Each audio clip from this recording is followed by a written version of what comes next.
เหนือก็เท่าจะไว้บอกบอกสู่ละไปเนี่ยอย่างเมียกูละมันต้องน่าดูแน่แน่ตอนนั้นลาดิตตาโมโหโกรธาคือผู้พังเกว่าถ้ามึงฮักกูแต่มึงต้องช่วยกูทั้งงานมึงต้องไป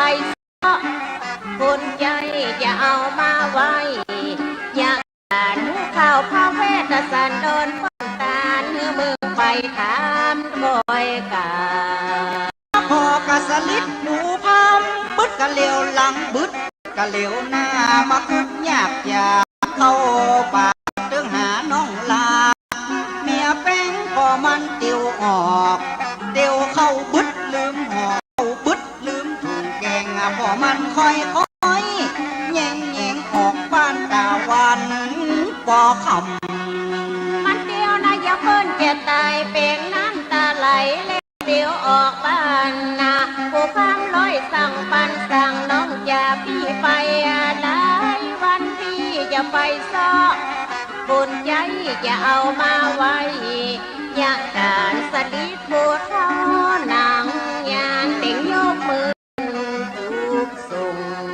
พี่ไปแล้วเนอเมียจ๋าจนลับสายตาต่างกุ้งขอมันฟังเต้าสมาแปลงหลังกุ้งแล้วยกมือขึ้นบายพอมันเตียวเดาเดือบซุกเกือบซ้ำบ่อมีสายเทวดามาดุลใจให้มันปลอมเป็นนักบุญพอไปเถอะพี่พันเมตาพุทธ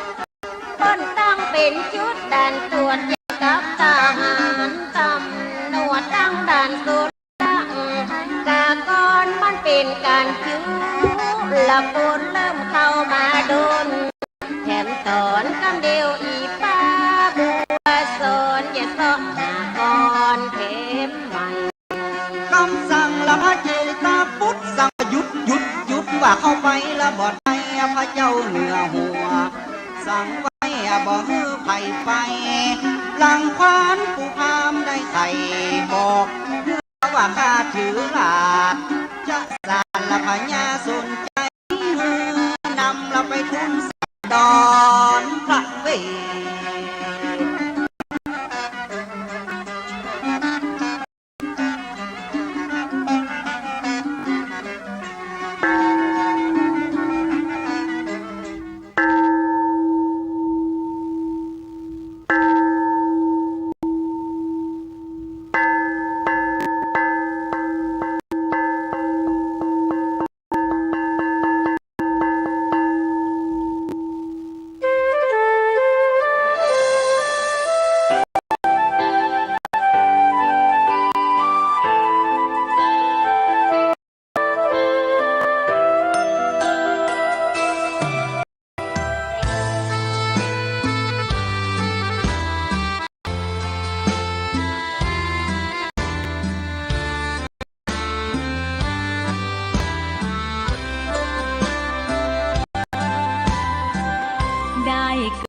เป็นคนนั้นยากจริงนะ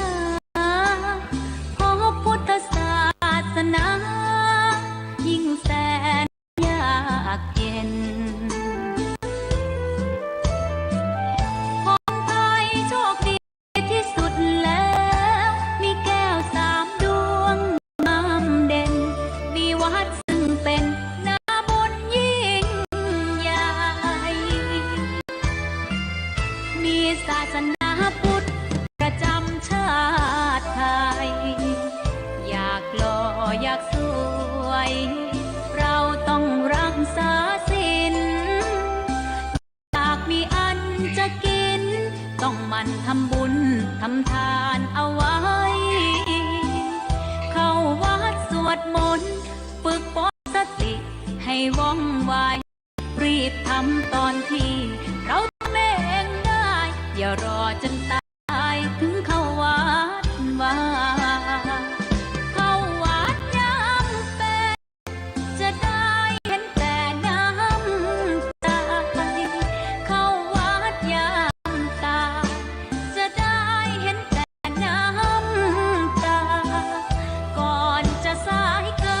ขอเชิญมาใช้ชีวิตให้คุ้มค่าเจริญทานศีลภาวนาสั่งสมบารมีไว้ทำบุญตอนที่ยังมีชีวิตย่อมดีกว่ารอเขาอุทิศบุญให้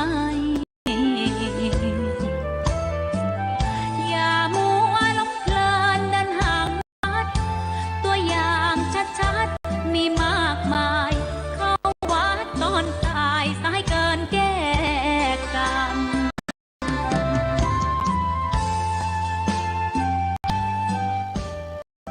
ขอถวายความเคารพพระมหาเถรานุเถระครูบาอาจารย์เจ้าทั้งหลายจุตนจุเจริญสุขเจริญธรรมบรรดาท่านสาธุชนพุทธบริษัททั้งหลายที่ได้สดับรับฟังธรรมะทางสถานีวิทยุคลื่น FM 104.50 เมกะเฮิรตซ์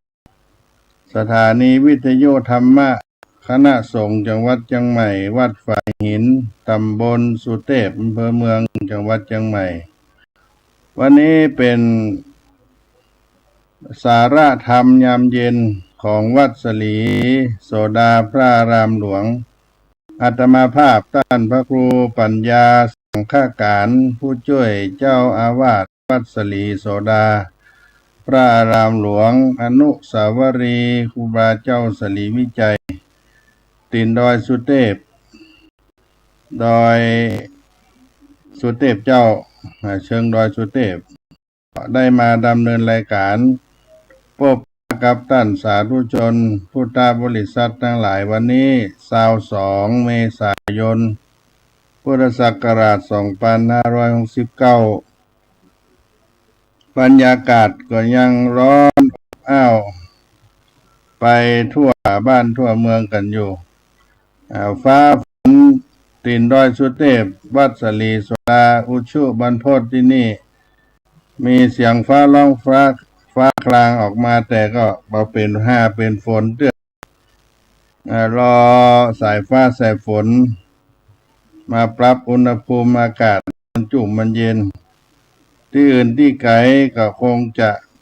มีบรรยากาศเช่นเดียวกันซึ่งก็เป็นช่วงอากาศในเมืองนี้ PM 2.5 อากาศไม่บริสุทธิ์มากนักเท่าใดก็ระมัดระวังอยู่กันไปให้รักษาความให้รักษาสุขภาพร่างกายความเป็นอยู่ของเราได้อยู่ไปด้วยปราศจากโรคภัยไข้เจ็บทั้งหลายทั้งปวงต้นรายการวันนี้ก็จะเอาสุภาษิตโบราณล้านนาไทยเอามาปั่นมาฝากเพื่อเป็นการอนุรักษ์รักษา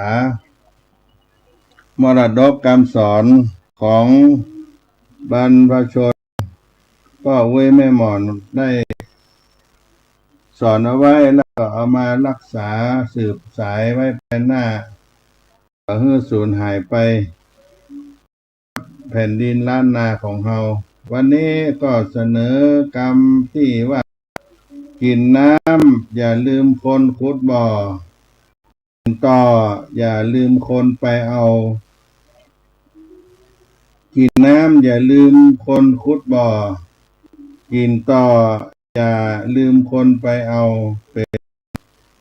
สุภาษิตโบราณไทยเอามาปั่นมาฝากนี่ความหมายที่ว่าให้บำเพ็ญกตัญญูตธรรมได้ดื่มน้ำอย่าลืมนึกถึงคนขุดบ่อได้กินไข่ตัวต่ออย่าลืมนึกถึงคนไปเอายามเมื่อกินน้ำอย่าลืมถามหาคนทาราบ่อกินหินสร้างกินต่อก็ตามฮืองามด่าอ้างไผ่ไปเตหังต่อนั้นฮือกึดถึงกุลเนื่องหนุนสี่จันเป็นเครื่องหมายอันคนดี กะตัญยุตะปาฮือผ่องสีเผ่าผู้โสภีต่อเต้าไปหน้ายามเมื่อกินน้ำอย่าลืมถามหาคนคุดทาราบ่อดินหินสร้างกินต่อก็ตามคืองามดังอ้างไปเตหังต่อนั้นคือกึดถึงกุลเนื่องที่สั้นเป็นเครื่องหมายอันคนดีกะตัญญูตะฮือผ่องสีเผ่าผู้โสภีต่อเต้าไปหน้าดื่มน้ำคราใดอย่าลืมนึกถึงคนพุทธบ่อน้ำและยามใดได้กินไข่ตัวต่อก็นึกถึงคนไปเอาพฤติกรรมเช่นนี้ก็เป็นเครื่องหมายของคนดีกตัญญูธรรมย่อมหนุนนำให้ผ่องสีงดงามตลอดไปยามเมื่อน้ำอย่าลืมถามหาคนคุดทาราบ่อดินหินสร้างกินต่อก็ตามเพื่องานต่างอ้างไผ่ไปเตต่อนั้นเพื่อกึดเถิงกุลเนื่องนนทีสั้นเป็นเครื่องหมายอันคนดีกตัญญูตะปาฮือผ่องสีเผ่าผู้โสภีต่อเต้าไปหน้ากินน้ำอย่าลืมคนคุดต่อกินต่ออย่าลืมคนไปเอาเป็น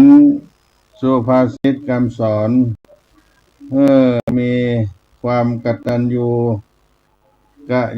กตัญญูตาธรรมความกตัญญูคือความที่รู้คุณเป็นผู้มีใจกัจจามีสติปัญญาบริบูรณ์รู้อุปการะคุณที่ผู้อื่นกระทำให้แก่ตนแล้วผู้ใดก็ตามที่ทำคุณแก่ตนแล้วบอกว่าจะมากก็ตามจะน้อยก็ตามเช่นเลี้ยงดูสั่งสอนให้งานทำย่อมระลึกถึงด้วยความซาบซึ้งอยู่เสมอไม่ลืมบุปการะคุณนั้นเลยอีกในหนึ่งความกตัญญูหมายถึงความรู้บุญหรือรู้บุปการะ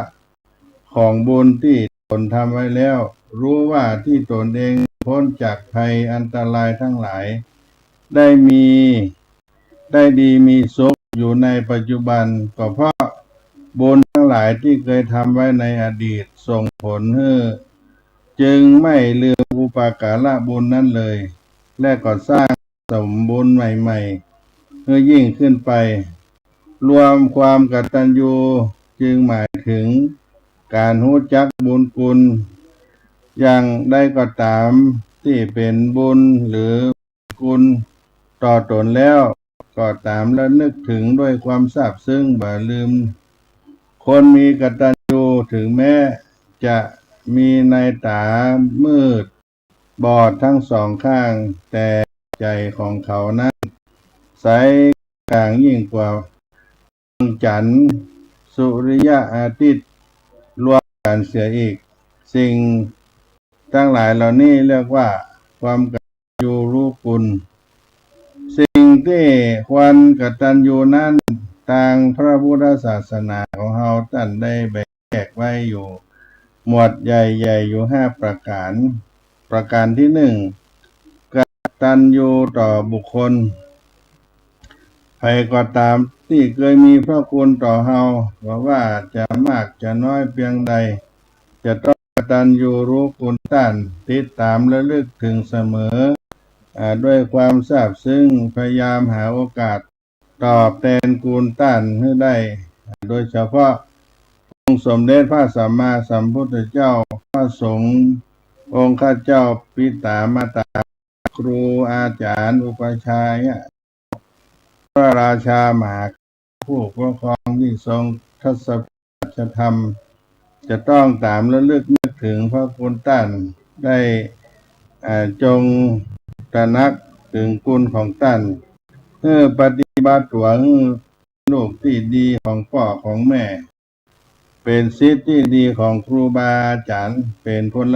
ที่ดีของประเทศชาติ และเป็นพุทธมามากะในพระพุทธศาสนาสมชื่อเป็นเจ้าพุทธอันนี้เป็นกตัญญูต่อบุคคลอันที่สองกตัญญูต่อสัตว์ที่มีคุณต่อเฮาช้างม้างัวควายที่ใช้งานใช้การต้องใจด้วยความกรุณาปราณีได้บุบได้ตีจนเหลือเกินบ่ได้ใช้การงานนักจนถึงเป็นการทรมานและเลี้ยงดูให้อาหารอย่าให้ได้อดได้กั้นได้อยากได้กินได้นอนพักผ่อนตามเวลาพักได้ผ่อนตามเวลาตัวอย่างในเรื่องกตัญญูต่อสัตว์นี้มีอยู่ว่าในการก่อนสมัยเมื่อพระเจ้ายังตนในข้างพุทธกาลวันหนึ่งที่พระเจ้ากรุงราชได้เสด็จประพาสอุทยานได้บรรทมรับในอุทยานนั้นขณะนั้นมีงูเห่าหนึ่งได้เลื้อยเข้ามาและกำลังจะฉกกัดราชาเจ้าในสถานที่นั้นพระราชาเจ้ากรุงราชคฤห์พระองค์ได้บรรทมอยู่เผอิญว่ามีกระแตตัวหนึ่งหันเข้าแล้วก็ส่งเสียงร้องขึ้นพระองค์ก็ได้ตื่นสะดุ้งตื่นแล้วก็ไล่งูหนีไปทรงระลึกถึงคุณของกระแตที่ได้มีส่งเสียงร้องให้ท่านได้ตื่นช่วยชีวิตพระองค์ไว้จึงได้รับสั่งให้พระราชทานเหยื่อแก่กระแตในอุทยานนั้นทุกวันห้ามให้ภัยได้ทำร้ายอันตรายทำร้ายให้เกิดอันตรายแก่กระแตในอุทยานนั้นคนทั้งหลายจึงเรียกอุทยานนั้นว่าอุลุวันเวลุวันกาลันทกะนิวาปสถานเวลุวันกาลันทกะนิวาปสถานแปลว่าป่าไผ่ที่พระราชทานเหยื่อกระแตซึ่งต่อมาก็เป็นวัดแห่งแรกของพระพุทธศาสนาคือพระเวฬุวันมหาวิหารที่พระเจ้าเป็นพิสารกษัตริย์แห่งกรุงราชคฤห์ได้น้อมถวายแก่พระสัมมาสัมพุทธเจ้าได้ประทับเป็นวัดแห่งแรกในพระพุทธศาสนา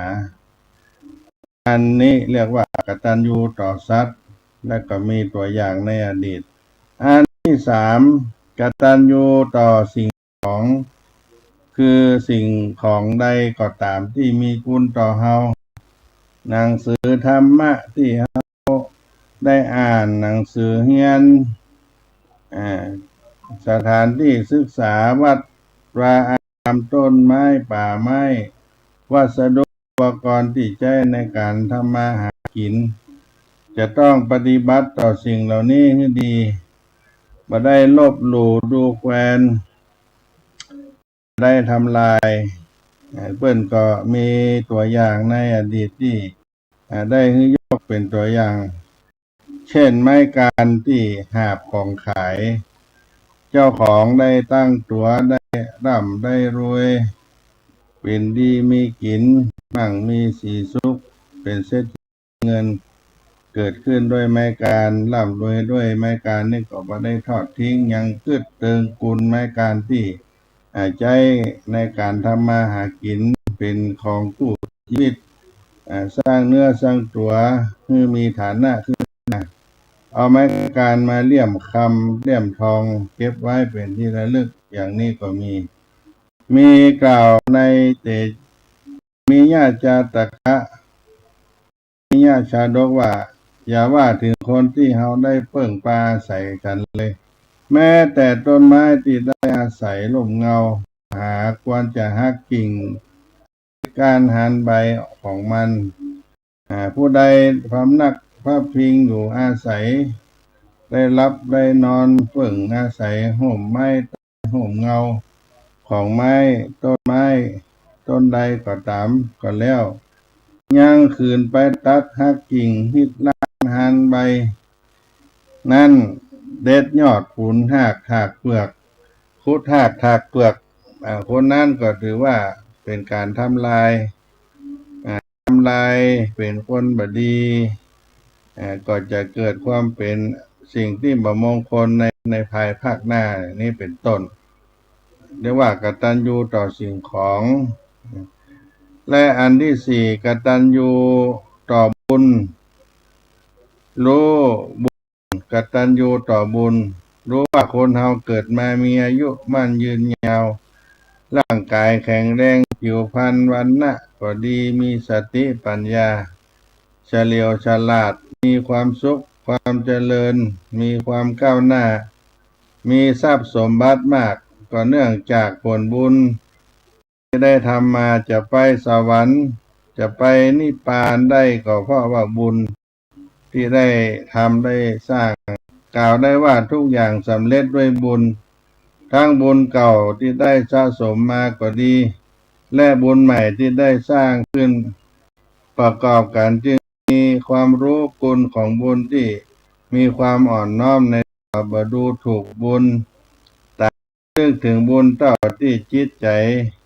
เราได้ทำบุญเก่าที่เราได้ทำให้จุ่มเย็นจุ่มเนื้อเย็นใจจุ่มใจบานและประมาทในการสร้างบุญมีการสร้างบุญเพิ่มขึ้นใหม่ขึ้นเรื่อยๆยิ่งขึ้นไปนี่เป็นกตัญญูต่อบุญอันที่ห้ากตัญญูต่อตนเองรู้ว่าร่างกายของเรานี่มีอุปกรณ์สำคัญที่เราจะได้อาศัยใจในการทำความดีได้การสร้างกุศล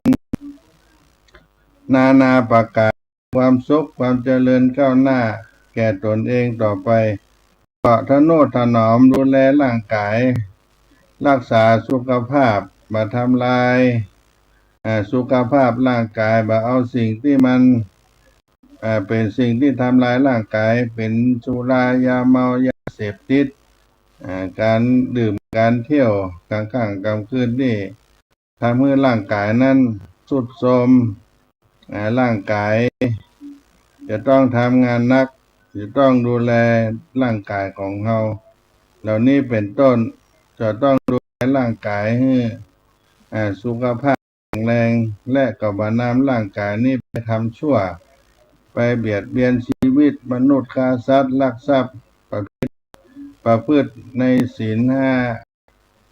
ผิดในศีลห้าประการเป็นการทำลายตนเองก็ต้องหักตัวเองเรียกว่ากตัญญูต่อตนเองอันนี้เรียกว่ากตัญญูที่เฮาควรกตัญญูอยู่ห้าประการใหญ่ๆในคำสอนในทางพระพุทธศาสนาความกตัญญูจำเป็นอย่างใดในการสร้างความดีการที่คนเฮาจะมีความคิดใฝ่ดีตั้งใจทำความดีสร้างสมคุณธรรมให้เกิดขึ้นในตัวเป็นสิ่งที่เกิดขึ้นได้ยากแต่ที่ยากยิ่งกว่านั้นก็คือทำอย่างใดก็จะรักษา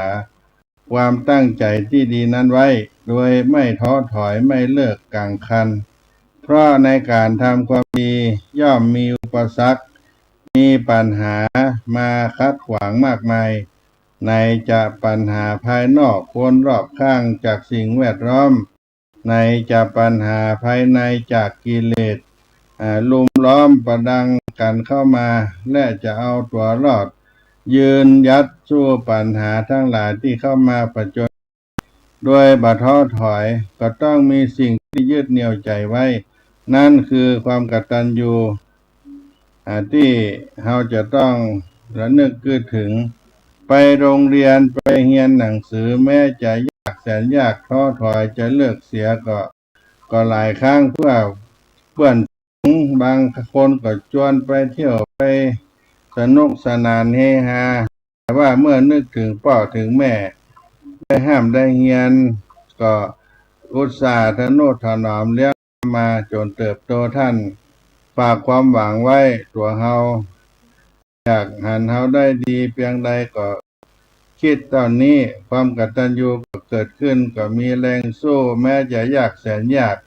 แม้จะเหนื่อยแสนเหนื่อยก็กัดฟันสู้ มุมานะตั้งใจให้ได้ดีบ่ยอมประพฤติตัวในทางเสื่อมเสียแก่วงตระกูลเมื่อคุณพ่อคุณแม่ครูบาอาจารย์ได้อายโดยแม้ในหมู่ผู้ปฏิบัติธรรมผู้ตั้งใจจะทำหน้าที่เผยแผ่พระศาสนา แน่นอนว่าในการทำงานนั้นจะต้องมีการกระทบกระทั่งคนเฮาหลายคนหลายความหันต่างคนต่างตั้งใจดีทั้งกันทั้งสิ้นแต่ความคิดความอ่านสามารถอาจไม่เท่ากันและบางครั้งก็เกิดจากทิฏฐิมานะคิดไปว่าถึงแกจะหนึ่งแต่ฉันก็แน่เหมือนกันทำให้บ่ยอมกันก็ที่เป็นเช่นนี้เพราะต่างก็กำลังปนตนเองอยู่กิเลสในตัวก็ยังบ่ได้หมดดังนั้นถ้ามาฮู้จักควบคุมให้ดีก็จึงมีโอกาสคัดใจกันหรือบางทีออกไปทำงานเผยแผ่ธรรมะก็พบกับคนที่ยังบ่เข้าใจมาหันด้วยอู้จานินตาว่าร้ายแก่เฮาว่าอู้ถักถางเยาะเย้ยเอาเฮาบ้างก็มีเพราะเหตุนี้จึงมีนักปฏิบัติธรรมนักเผยแผ่ธรรมะรวมทั้งผู้ที่ตั้งใจทำงานเพื่อสังคมส่วนรวมหลายคนก็เกิดความเบื่อหน่ายท้อถอยก็เลิกลาไปกลางคันก็มีเป็นที่น่าเสียดายแต่ถ้าเป็นผู้มีความกตัญญูเป็นทุนในใจแล้วเมื่อความท้อถอยความเบื่อหน่ายความเอื่อมละอาเกิดขึ้นเพียงแต่นึกถึงว่าที่เราได้มีโอกาสเรียนรู้ธรรมะสร้างบุญกุศลรู้วิธีการดำเนินชีวิตอันประเสริฐรู้บุญรู้บาปอยู่ทุกวันนี้ก็เพราะพระสัมมาสัมพุทธเจ้าพระองค์ได้ทรงเสียสละอุทิศชีวิตทุ่มเทพระองค์ก็ได้ค้นคว้าจนได้ตรัสรู้หลักอริยสัจคือความจริงอันประเสริฐทั้งหลายมาสอนเฮาได้คิดทั้งชีวิตเลือดเนื้อความพยายามที่พระองค์ได้ทุ่มเทในระยะเวลาที่ยาวนานที่พระองค์ได้สร้างสมบารมีนานถึง4 อสงไขยกับแสนกับมากมายมาศาลเพียงใดมากมายยิ่งกว่ามากมายในการเวลามาศาลหนักจนตลอดได้คิดถึงพระคุณครูบาอาจารย์ทั้งหลายที่ท่านได้อุตส่าห์ได้ถ่ายทอดคำสอนขององค์พระสัมมาสัมพุทธเจ้าต่อๆกันมาได้อบรมสั่งสอนให้ได้รับได้รู้ถึงคำสอนของพระพุทธองค์โดยบาหารแก่ความเหนื่อยยากคิดเพียงเท่านี้ความท้อถอยก็หายความเหนื่อยหน่ายก็คลายแม้ความตายก็ไม่หวั่นเกิดกำลังใจที่จะทำความดีต่อไปบ่มีสิ้นสุดความกตัญญูจึงเป็นคุณธรรมที่สำคัญยิ่งที่จะประคองใจของเฮาให้ดำรงมั่นอยู่ในคุณธรรมอันยิ่งขึ้นไปก็มีอานิสงส์แห่งความกตัญญูถ้าได้เป็นคนที่ได้แสดงถึงความกตัญญูกตเวทีต่อผู้มีพระคุณดังกล่าวจะทำให้เฮานั้นมีคุณงามความดีเกิดขึ้นกับตัวเฮาและสร้างความดีใหม่เพิ่มขึ้นเกิดสติไม่ประมาทมีความละอายต่อบาปมีฮิริโอตตัปปะมีความอดทนขันติทำใจให้ผ่องใสจะเป็นคนมองโลกที่แง่ดีเป็นที่สรรเสริญของคนดีทั้งหลายและคนทั้งหลายก็อยากจะคบค้าสมาคมทำให้มนุษย์เทวดาชื่นชมช่วยเหลือและบ่มีเวรมีภัยทำให้ลาภผลทั้งหลายขึ้นโดยง่ายและเป็นทางแห่งการบรรลุมรรคผลนิพพานในอนาคตการเป็นหน้า เรื่องแห่งความกตัญญูเอามาปั่นฝาก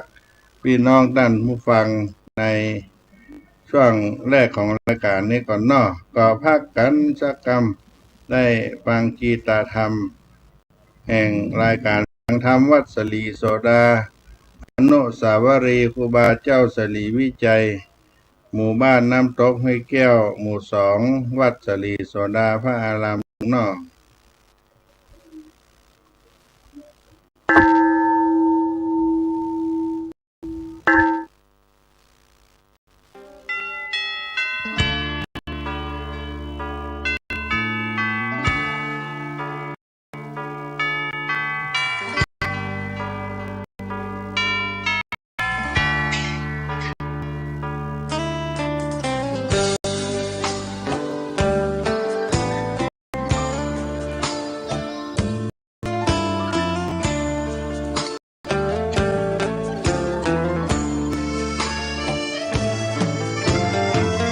เชิญชวนทุกท่านเข้าวัดเข้าวา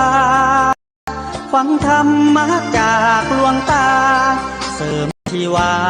ให้สุขสดใสยึดมั่นหลักธรรมคำสอนไว้ให้ขึ้นใจความดีรีบทำกันไว้หญิงชายอย่าได้นาย เชิญชวนทุกท่านเข้าวัดเข้าวาทำบุญด้วยจิตศรัทธาบุญพาให้เราสุขีจะทำการใดนำใช้ในสิ่งดีทำบุญให้ทานวันนี้ไม่มีใครว่าใครฟังสมัยก่อนประทับใจปู่ย่าตายายวันพระไม่เคยเบื่อหน่ายจำได้ไม่ลืมสักครั้งได้วันนี้มีคนเข้าวัดน้อยจังอยากให้เหมือนกันอีกครั้งฝากความหวังกับคนรุ่นใหม่เชิญชวนทุกท่านเข้าวัดเข้าวารับศีลรับหลวงตาเสริมคุณค่าให้กับจิตใจกระทำความดีเรื่องนี้ไม่ต้องอายใครว่างจากการงานเมื่อใดเชิญชวนท่านไปทำบุญ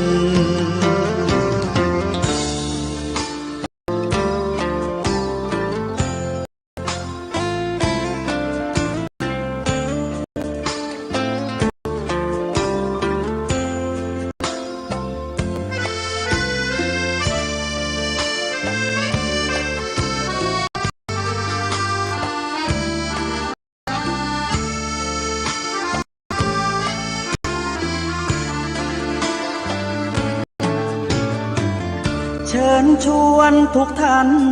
วัดเข้าวารับศีลรับพรหลวงตาเสริมคุณค่าให้กับจิตใจกระทำความดีเรื่องนี้ไม่ต้องอายใครว่างจากการงานเมื่อใดเชิญชวนท่านไปทำบุญกระทำความดีเรื่องนี้ไม่ต้องอายใครฝากเพลงเชิญชวนหญิงชายอย่าอายเรื่องการทำบุญ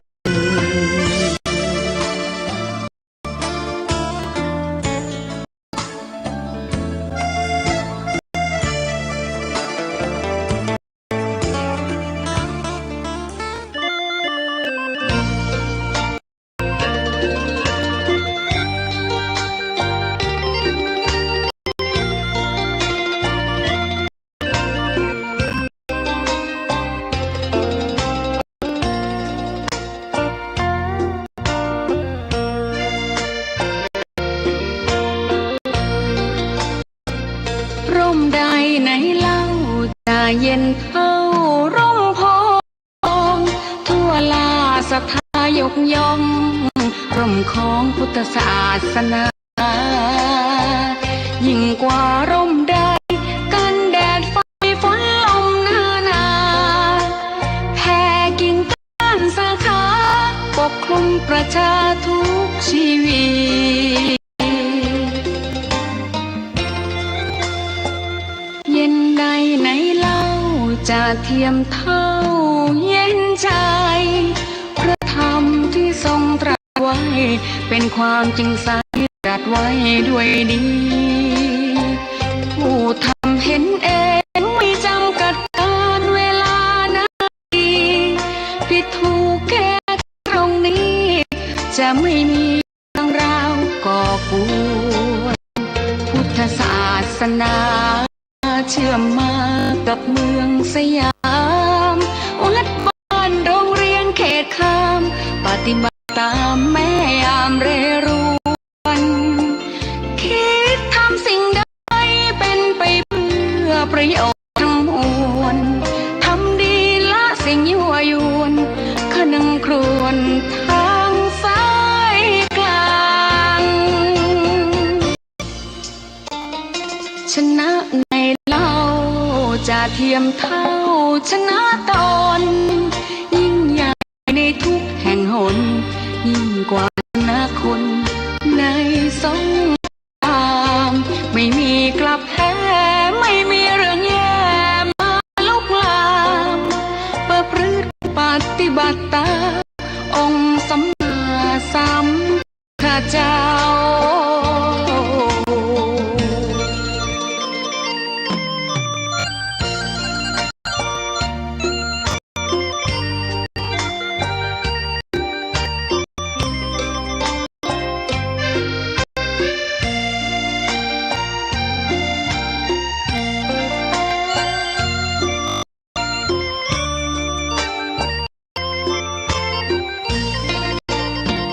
พุทธศาสนาเชื่อมมากับเมืองสยามวัดบ้านเรียนเขตคามปฏิบัติตามแม่ยามเรรวนคิดทำสิ่งใดเป็นเพื่อประโยชน์ทั้งมวลทำดีละสิ่งยั่วยวนขนึงครวนทางสายกลางชนะในเล่าจะเทียมเท่าชนะตนยิ่งใหญ่ในทุกหนยิ่งกว่าชนะคนในสงครามไม่มีกลับแพ้ไม่มีเรื่องแย่มาลุกลามประพฤติปฏิบัติตามองค์สัมมาสัมพุทธเจ้า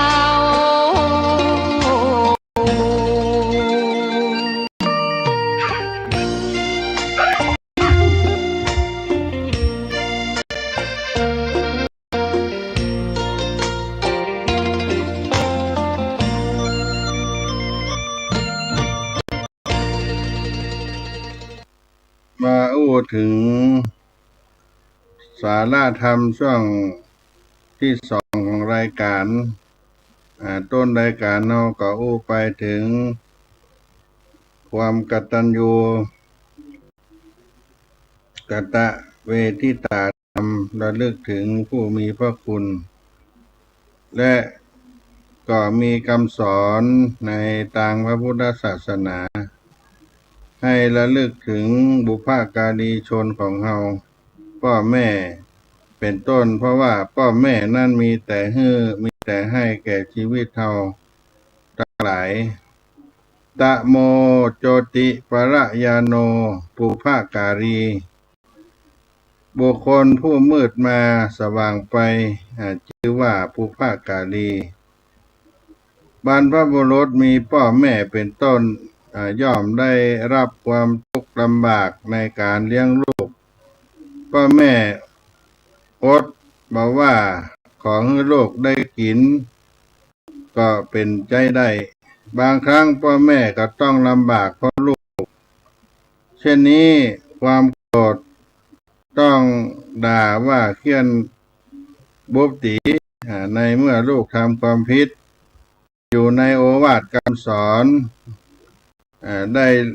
ลึกได้ลึงไปกับเพื่อนกับฝูง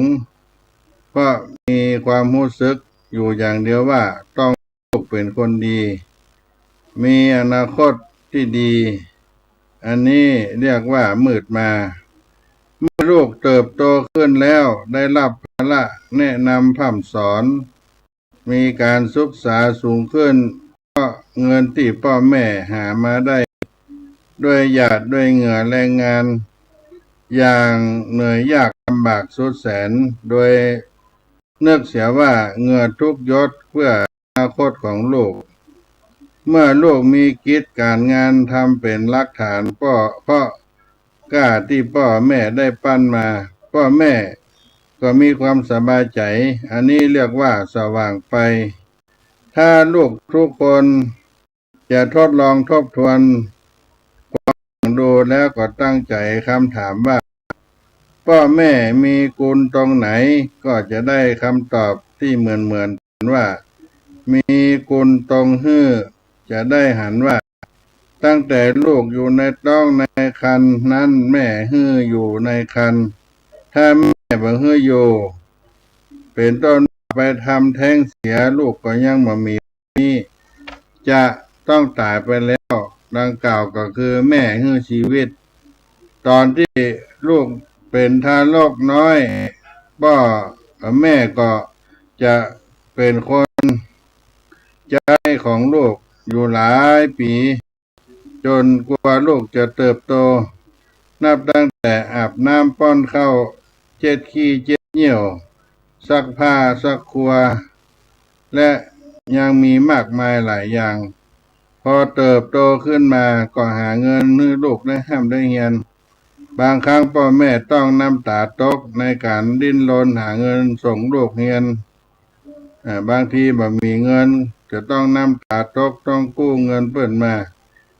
หาตังค์ให้ลูกเรียนจนได้ก็ที่ได้กล่าวโดยสังเขปนี้แล้วว่ามืดมาพอลูกเติบโตมีการงานมีตำแหน่งหน้าพ่อแม่ก็เฒ่าแก่ลงไปแล้วแต่ก็ความสบายใจก็หันลูกมีความสุขตรงนี้เรียกว่าสว่างไปในบาลีอรรถกถานิยกมานี่ก็จึงบอกว่าบุคคลผู้มืดมาสว่างไปชื่อว่าบุพการีโดยสาเหตุที่กล่าวมานี้จะหันว่าบุพการีเป็นผู้มีคุณมากมายเหลือที่จะนับลูกทุกคนจะต้องตอบแทนด้วยเลี้ยงตอบกอบคิดสิทธิคุณพุนมรดกยกบุญคุณจึงจะสมควรเพราะฉะนั้นบุพการีมีพ่อแม่เป็นต้นชื่อว่ามืดมาก็จะมืดมาก็พ่อจะต้องรับความทุกข์ลำบากเมื่อลูกโตมีตำแหน่งหน้าที่ตามที่ท่านได้ปั้นมาสมดังตั้งใจจึงชื่อว่าสว่างไปเราได้ชีวิตจากมิตรบุพการีเมื่อเป็นเช่นนี้เราจะทำอะไรให้ท่านบ้างพ่อแม่มีแต่ให้มีลูกคนไหนให้ตอบพ่อแม่ถ้าใครมีจะเป็นดีแท้อันนี้ก็เป็นสิ่งที่เราได้มืดมาสว่างไปและอีกอันหนึ่งหัวใจของคนดีสว่างมาสว่างไปโชติโชติปรายาโนกตัญญูกตเวทีสว่างมาก็หมายถึงเมื่อเวลาเกิดมีบุญติดมาหรือที่เรียกว่าบุญส่งมาจะเป็นเด็กที่ว่านอนสอนง่ายพ่อแม่ผู้ให้กำเนิดก็เป็นคนสัมมาทิฏฐิเป็นละอ่อนก็บ่ดื้อดึงอย่าฟังคำสอนพ่อแม่มีปัญญาเปี่ยงปราดสนใจในศิลปวิทยาวิชาความรู้จนเป็นผู้มีการศึกษาสูงที่ดำเนินไปอย่างนี้โดยมีพ่อแม่ได้ปลุกปั้นมา โลกที่ได้ปฏิบัติตนเป็นคนดีท่านเรียกว่ากตัญญูกตเวที ที่ว่าสว่างไปหมายความว่าในตอนต้นชีวิตได้เริ่มมาดีแล้วจนตั้งตัวได้มีการงานทำเป็นหลักฐาน มีความประพฤติเป็นที่เชื่อถือของสังคม ชีวิตที่ได้เริ่มต้นตั้งแต่ตั้งตัวได้เป็นต้นจนถึงการอวสานแห่งชีวิตเป็นคนมีความสุขสบายโดยอาศัยพ่อของพ่อแม่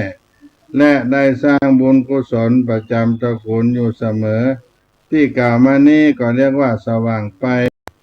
และเมื่อมีทั้งสองอย่างนี้จึงชื่อว่าคนดีอีกอย่างหนึ่งคำว่าสว่างเป็นชื่อของปัญญา ละอ่อนบางคนนับตั้งแต่เกิดมาจนจำความได้จะมีนิสัยที่ดีติดตัวมารู้จักใจปัญญาในทางที่ถูกตั้งแต่ยังเป็นเด็กเป็นละอ่อนและนิสัยที่ดีนั้นก็จะติดตัวตลอดไปจนคนที่เป็นอย่างนี้มักจะเรียกว่าสวรรค์ทรงมาเกิดสวรรค์ทรงมาเกิดเป็นเช่นนี้ก็เพราะบุญเก่าได้ในชาติก่อนได้ติดตามสนองมาและประกอบกับบุญใหม่ที่ตนได้ทำมาในชาตินี้ละอ่อนบางคนในวัยเด็กว่า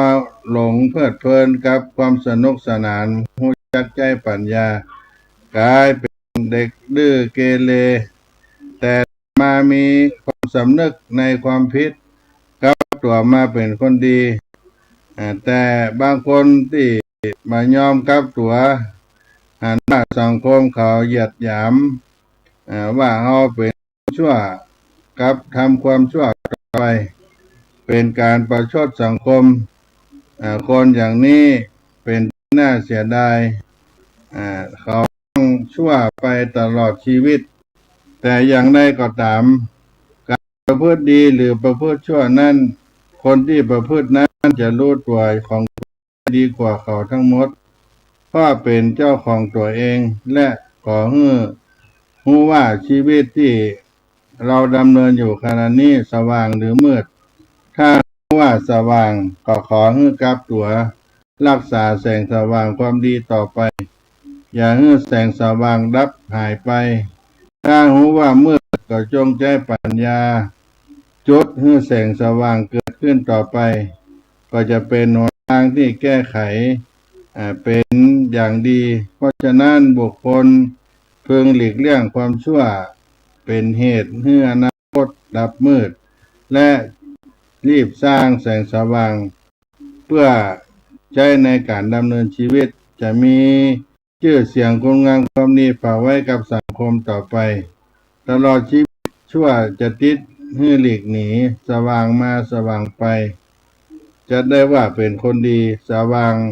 แสงสว่างทางปัญญาส่องประชาให้รุ่งเรืองถ้าไผมีเรื่องดีจะปราดเปรียงก็เป็นธรรมะคำสอนเรื่องความกตัญญูกตเวทีต่อในบุคคลที่ควรกตัญญูวันนี้ได้มาอู้จากันให้กับท่านสาธุชนคนฟังทั้งหลายก็ภาคกันสักกรรมเนาะได้ฟังคีตะธรรมธรรมะคีตะตังสถานีวิทยุในคลื่นวิทยุ FM 104.50 เมกะเฮิรตซ์ในเสียงธรรมวัดสลีโสดาพระอารามหลวงเนาะ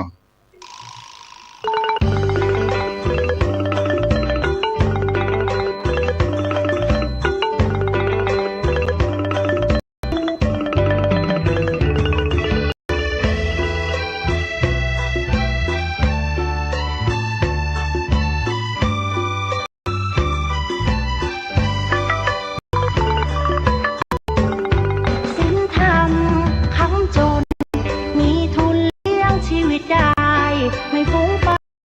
เกินไปไม่หลงไหลไม่สูงสิงน้ำทิพย์พระธรรมดับไฟหัวใจสงบนิ่งทำอะไรทำให้จริงทำอะไร ำไม่ทิ้งผู้ประพฤติธรรมศีลธรรมคำจุนหมุนทวนกระแสหัวใจแหวกว่ายสายทานไหลฟื้นเอาไว้น้ำแห่งกรรม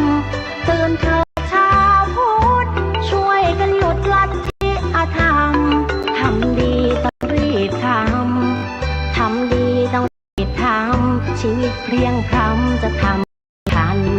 ศีลธรรมคำจุดโลกหายเศร้าโศกหายโรคไปหายเคราะห์เสนียดจันไรอยู่อย่างไร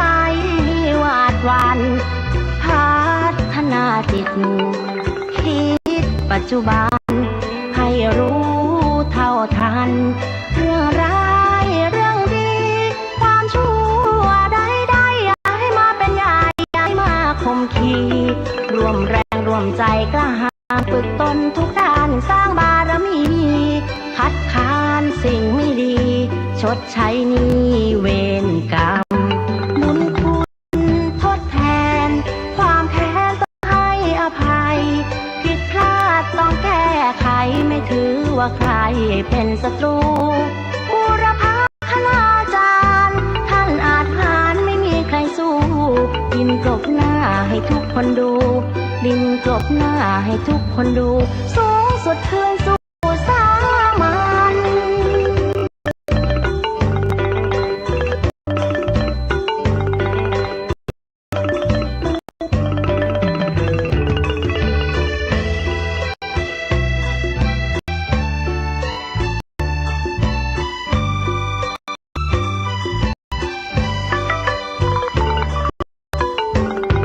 ศีลธรรมจุลโลกหายเศร้าโศกหายโรคภัยหายเคราะห์เสนียดจันไรอยู่อย่างไรวาดวันพัฒนาจิตคิดปัจจุบันให้รู้เท่าทันเรื่องร้ายเรื่องดีความชั่วใดๆอย่าให้มาเป็นใหญ่อย่าให้มาข่มขีรวมแรงรวมใจกล้าหาญฝึกตนทุกด้านสร้างบารมีคัดค้านสิ่งไม่ดีชดใช้หนี้เวรกรรม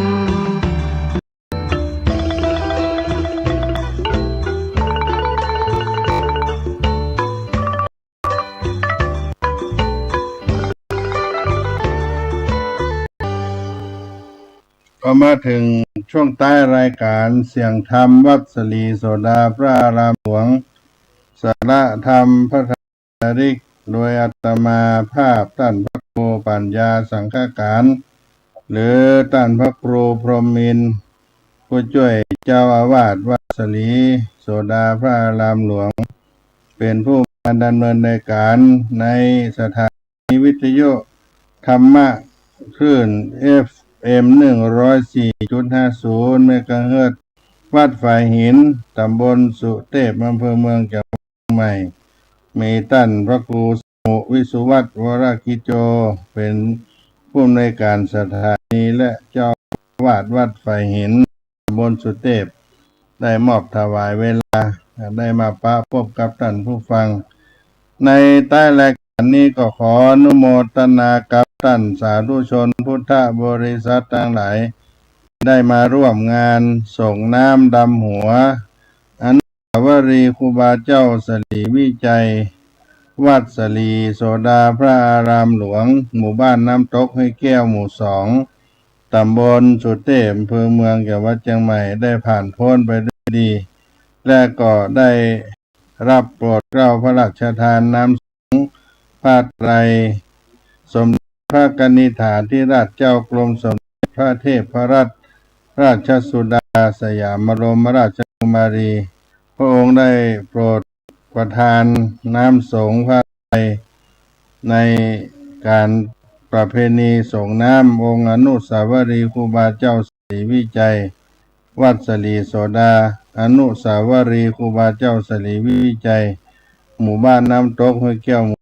2ตำบลสุเทพอำเภอเมืองจังหวัดเชียงใหม่ได้ประกอบศาสนพิธี